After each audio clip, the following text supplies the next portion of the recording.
Bonsoir et merci d'être avec nous sur Journal de guerre au 378e jour de la guerre. Voici ce qu'il fallait retenir de la journée à 19 h, heure de Beyrouth.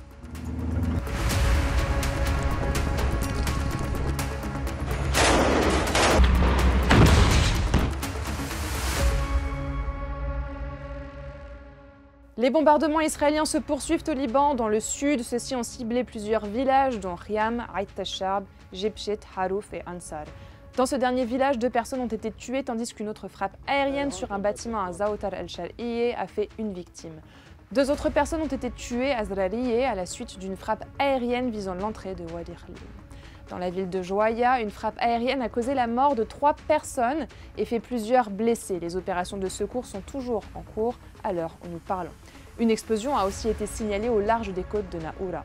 Dans la Beka, des avions de chasse israéliens ont bombardé la ville de Taraya à l'ouest de Baalbek, ainsi que les environs d'Ansar près de Taïbé dans le district de Baalbek.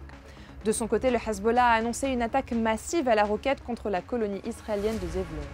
La milice a également ciblé le poste militaire de Yoav dans le Golan occupé, un rassemblement de soldats israéliens dans la colonie de Zalit et le site naval de Ras Naoura avec des tirs de roquettes. Ils ont aussi attaqué des forces israéliennes près de Kfar Kila, à l'artillerie et avec des roquettes. Enfin, le groupe a déclaré avoir pris pour cible des soldats israéliens près de Aït Tachab alors qu'ils tentaient d'évacuer des soldats blessés et morts. Selon le Hezbollah, les pertes israéliennes incluent environ 55 morts et plus de 500 blessés parmi les soldats, ainsi que la destruction de 20 chars Merkava, 4 bulldozers, un véhicule blindé et 2 drones. De son côté, l'armée israélienne a annoncé aujourd'hui la mobilisation d'une autre brigade de réserve destinée à mener des opérations sur le front nord afin de poursuivre la lutte contre le Hezbollah et d'atteindre leurs objectifs militaires, dont le retour des habitants dans la partie nord du pays. L'armée a également déclaré avoir élargi ses opérations au-delà de la frontière, s'engageant dans des combats sur plusieurs fronts dans le sud du Liban. Du côté de Gaza, les opérations israéliennes continuent, notamment dans la partie nord où les attaques se sont intensifiées. Au moins 62 personnes ont été tuées ces dernières 24 heures. Le bilan humain depuis le début de la guerre à 19 h, heure de Beyrouth est le suivant. Au Liban, au moins 2412 personnes ont été tuées dans les bombardements israéliens et 11 285 autres blessées. Du côté de Gaza, le ministère de la Santé de l'enclave a rapporté plus de 42 500 Palestiniens tués depuis le 7 octobre.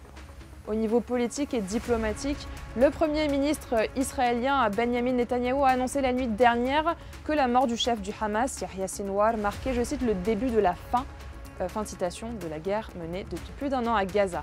De son côté, le Hamas a annoncé que les otages ne seraient pas libérés avant une fin totale de la guerre dans l'enclave, le retrait de l'armée israélienne de l'enclave et la libération des prisonniers palestiniens détenus en Israël.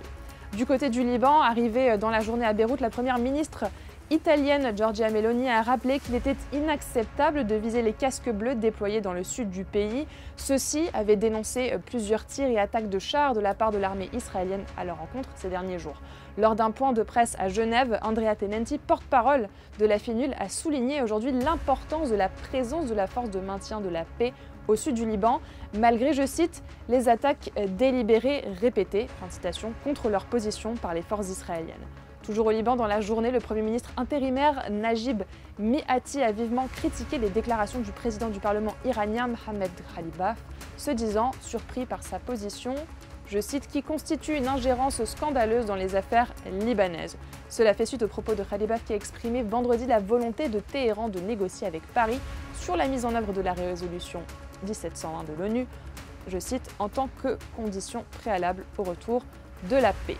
C'est tout pour aujourd'hui, merci de nous avoir suivis sur Ici Beyrouth. On se retrouve demain pour un autre résumé de la situation. Vous pouvez suivre toute l'actualité concernant cette guerre sur notre site web www.icibeyrouth.com ainsi que sur tous nos réseaux sociaux.